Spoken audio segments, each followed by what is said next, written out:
Lady super star Nayanthara దంపతులు ఇటీవల కాలంలో వరుసగా వివాదాలతో వార్తల్లో నిలుస్తున్న సంగతి తెలిసిందే. తాజాగా నయనతార భర్త దర్శకుడు విఘ్నేష్ శివన్ ఓ రెస్టారెంట్ ని కొనాలనుకున్నారని, కానీ అది ప్రభుత్వ ఆస్తి అంటూ ఓ మంత్రి దానిని అమ్మటానికి నిరాకరించారనే పుకార్లు షికార్లు చేస్తున్నాయి.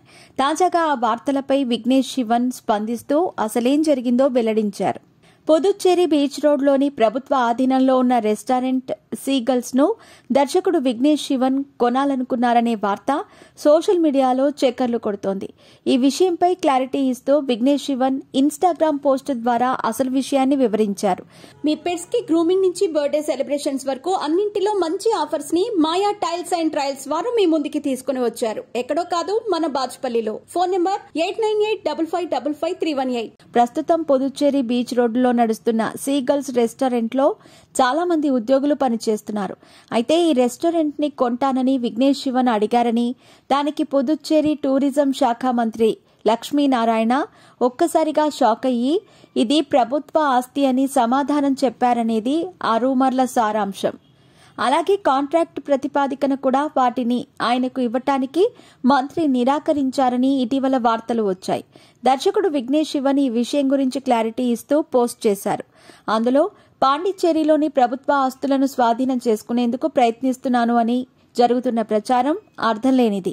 నేను నా cinema love insurance company shooting permission కోసం పాండిచ్చేరి ఎయిర్పోర్టుకి వెళ్లాను. అక్కడ ముఖ్యమంత్రిని, పర్యాటక శాఖ మంత్రిని మర్యాదపూర్వకంగా కలిశాను.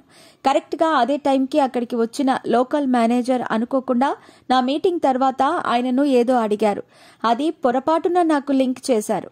ఎటువంటి అర్థం లేకుండా సృష్టించే మీమ్స్, జోక్స్ ఫన్నీగా ఉంటాయి. వాటిని పట్టించుకోవాల్సిన అవసరం లేదు.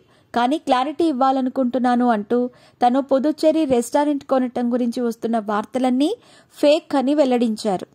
ఇక మరోవైపు ధనుష్ నయనతార వివాదం కొనసాగుతోంది. నెట్ఫ్లిక్స్ లో రిలీజ్ అయిన Nayanthara beyond the fairy tale అనే డాక్యుమెంటరీలో నేను రౌడీనే సినిమాకు సంబంధించిన క్లిప్ ను వాడుకోవటం వివాదానికి దారితీసిన సంగతి తెలిసిందే. దీనిపై ఇటు నయనతార, అటు ధనుష్ ఇద్దరూ లీగల్ గా పోరాడుతున్నారు. ఈ నేపథ్యంలోనే 10 కోట్ల నష్టపరిహారం కోరుతూ ధనుష్ నయనతారకు నోటీసులు పంపించారు. ఇటీవలే ఈ కేసు విచారణకు రాగా నయనతార, విఘ్నేష్ శివన్ నెట్ఫ్లిక్స్ వివరణ ఇవ్వాలంటూ కోర్టు ఆదేశించింది.